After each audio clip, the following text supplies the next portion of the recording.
Yan guys. Ang sarap. Ginataang tulingan. Guys, magluluto ako ngayon ng ginataang tulingan. Ayun, hindi pa sabay-sabay. Yung aking ginawang hiwa, ayan oh, hindi pantay. May malaki, may maliit. Hindi ko maano yung aking kutsilyo. Yan, kanyan na. 5 piraso lang. Yan.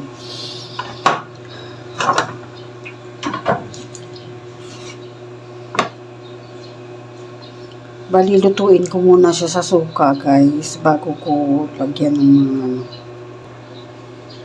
Yan, lagyan ko muna ng suka.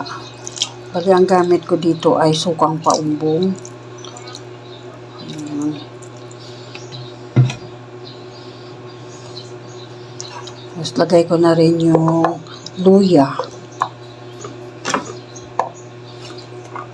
At sibuyas. Mas okay sana kung may bawang, kaso walang bawang ako nang makita. Kaya ito na lang, guys. Yan ang tinatawag na remedyo ulam. Okay, pakuluan ko muna to, guys, sa suka. Lagyan ko muna ng asin para lumasa. Yung konti lang.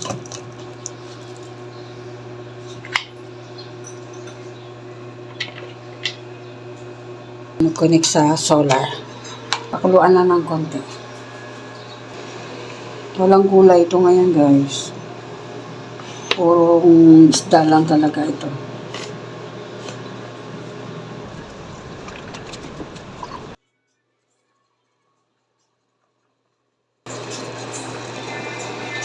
Ayan na, guys. Oh.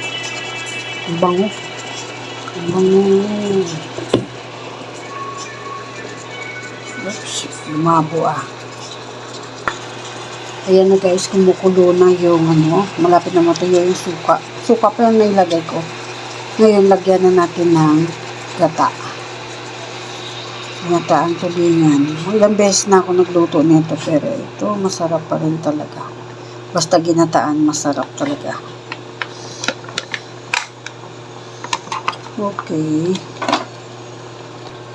Lagyan natin ng seasoning. Pampalasa.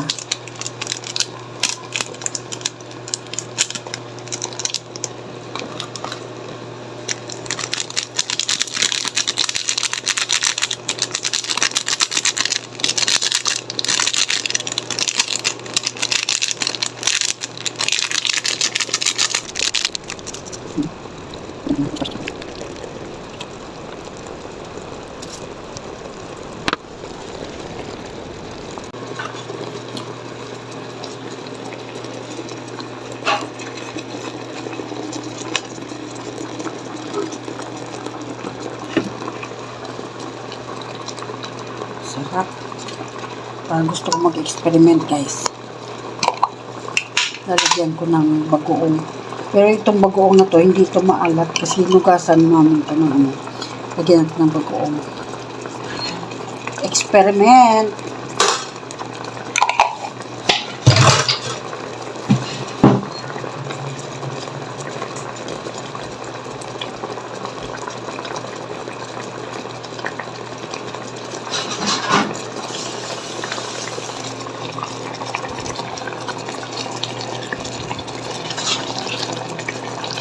Yung bagoong na yun, guys, hindi yung maalat kasi nasobrahan namin ng hugas.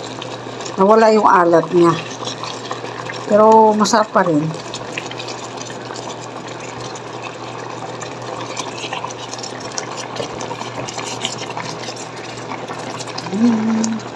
Walang gulay. Oh, sarap na may gulay, no? Walang gulay eh. Pero pwede na rin yan.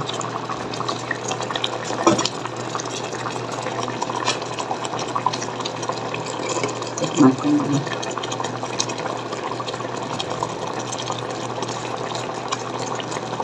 Ang sarap. Mas masarap pala pag may bagoong, guys. Dahil walang gulay, ito na lang lalagay natin.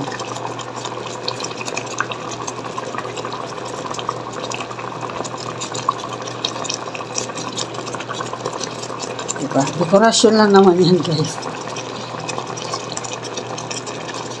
Pero mga anak ko mahilig sa sili.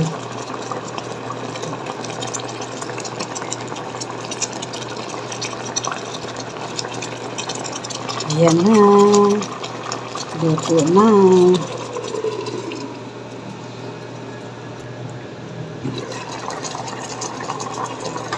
Yan, konting kulo na lang guys para maluto lang yung gata niya. Kulong-kulo na.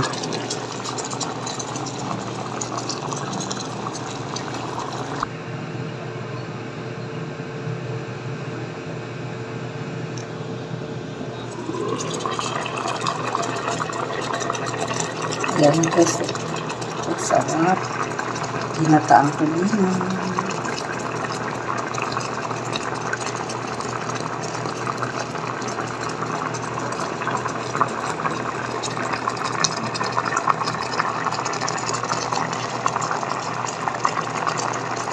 Usap niya.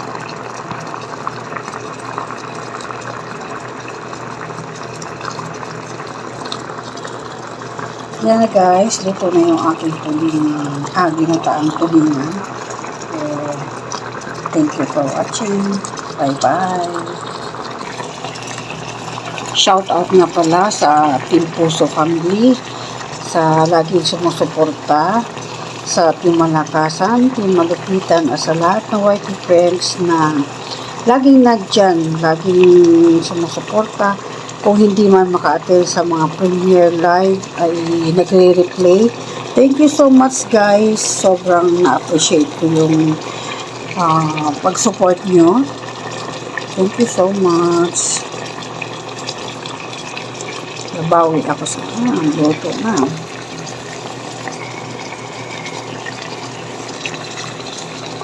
Okay. Luto na. Bye-bye.